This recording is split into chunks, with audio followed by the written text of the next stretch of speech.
Mark Anthony. I'm a co-founder of Ever Smart City. This channel is a place where we talk about smart cities, blockchain, renewable energy, tiny homes and container homes, environmental services, as well as nonprofit initiatives to help communities build and grow and stay sustainable for the future. If this is your first time checking out one of our videos, be sure to hit the like and subscribe button, as well as hit the notification button so you get notified every time we release a new video. Again, if you do like talking about smart cities, tiny homes, container homes, blockchain, renewable energy, um, community building, and smart cities, we continue all these conversations in our Discord. I dropped the Discord link right here below. Be sure to join the Discord. Introduce yourselves. We love when people share articles of news, updates, things that can go on in different industries that can help us learn, as well as ask questions in the Discord, because we address all those questions right here in these videos. Without further ado, we're going to kick off today's video. And today's video is actually going to be kicking off a new series. We're going to have a few more videos after this, but this first one is going to be about water and water crisis. More particularly, water of the West in the United States is going through a water crisis. Today we're going to talk about it. So in the West, we've all heard of Las Vegas. We've all heard of the Hoover Dam. So the Hoover Dam is actually man-made. They made it back in the early 1900s. You can check all the dates on this. I don't have them pulled up. But the Hoover Dam was a dam that was created in the middle of the Colorado River. As the Colorado River starts up in Colorado on the Rocky Mountains, as the snow melts, falls down the mountains, and creates a river that dumps out into the ocean between Baja California and Mexico. Since the early 1900s, late 1800s, they started divvying up all the states of Wyoming, Colorado, Utah, Nevada, California, Arizona, New Mexico, and all these states had split up the water rights, basically splitting up the use of the Colorado River, starting from the top of the river all the way down to where it dumps out into the ocean south of Arizona by Mexico. And when they built the Hoover Dam, it was one of the first projects of its kind, building a dam to generate electricity. And it was so massive, so big scale, that it created two lakes. One lake at the top of the dam called Lake Mead, and another lake further upstream in the river called Lake Powell. All the water in this dam initially is what created the boom of Las Vegas. Las Vegas is completely powered by the Hoover Dam. The Hoover Dam also contributes power to about 40 million people of the West between these states. Further down the river, there's another dam called the Roosevelt Dam in Arizona, near the Tonto Basin, near Tonto National Forest. That river and dam also powers part of Arizona, and it leads into a power plant called the Palo Verde power plant, which is about 40 miles west of Phoenix, and all that water is used to cool down the coils in the nuclear power plant. So the whole West is kind of powered off the Colorado River. What's been happening these past few years are droughts, and the Hoover Dam, the lake at the top of the Hoover Dam, Lake Mead, has been losing water, and it's not filling back up fast enough. Things like global warming are stopping as much snow to be snowed upon on the Colorado Rockies, meaning like not enough snow to melt for all that water to go into the Colorado River to refill Lake Mead and the Hoover Dam.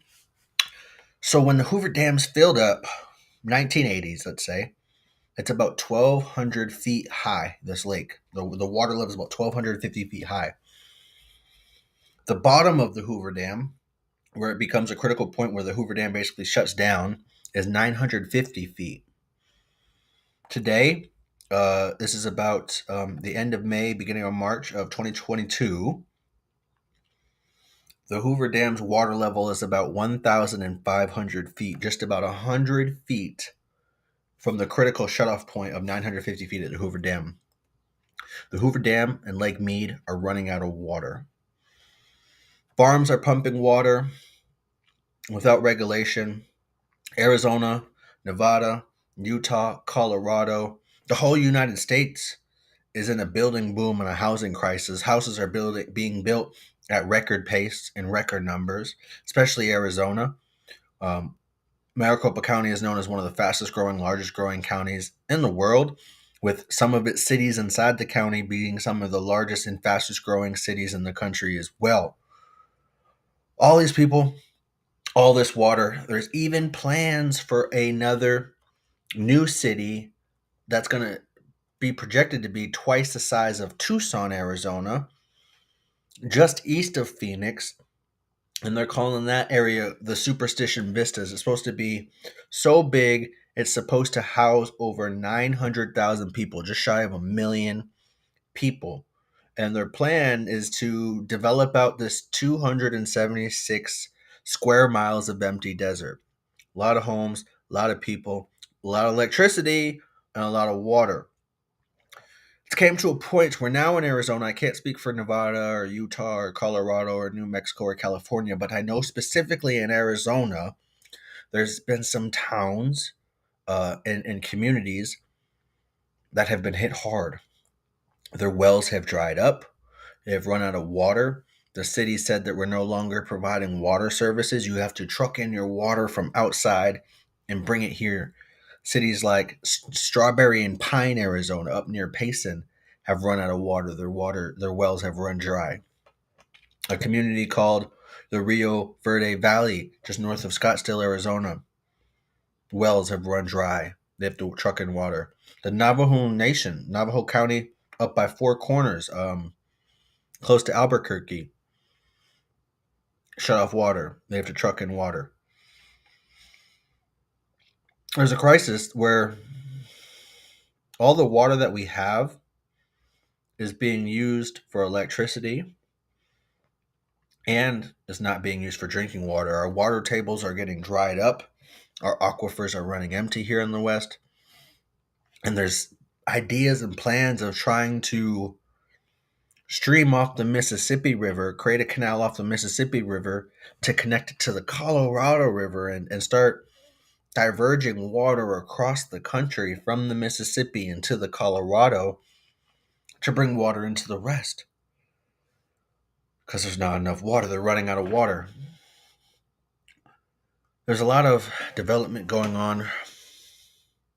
We're in a big housing crisis right now in America. They're saying that the supply for homes is at a low and that builders are building at an all-time pace. Meanwhile, here in the West, we're running out of water.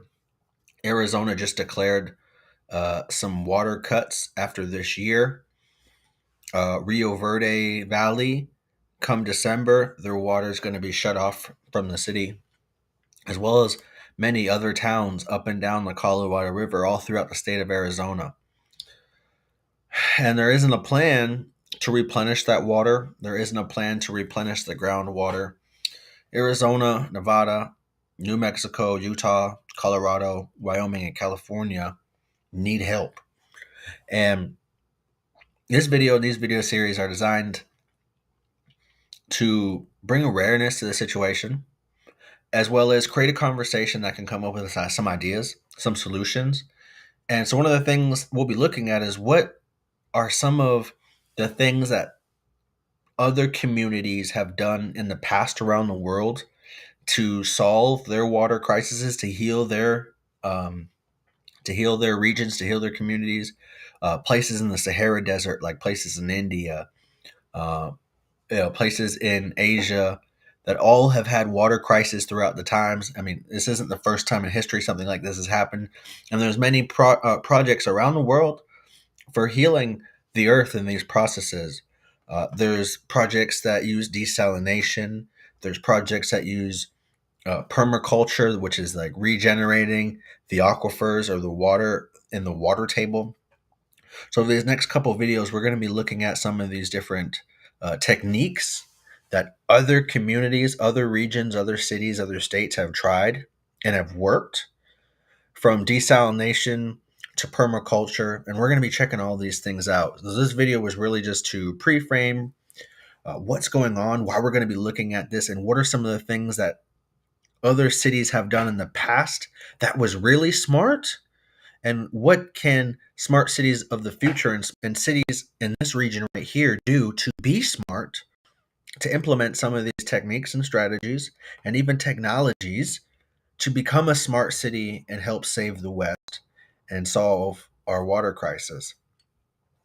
So, guys, like I said, if you guys want to continue this conversation, share articles, share information, join the Discord, jump in on the conversation, as well as like, subscribe, and turn on notifications so you can see the next videos about desalination and permaculture and different projects around the world who have tried these techniques and were successful, and see if there's something that we can learn in the West to create smart cities here for the future.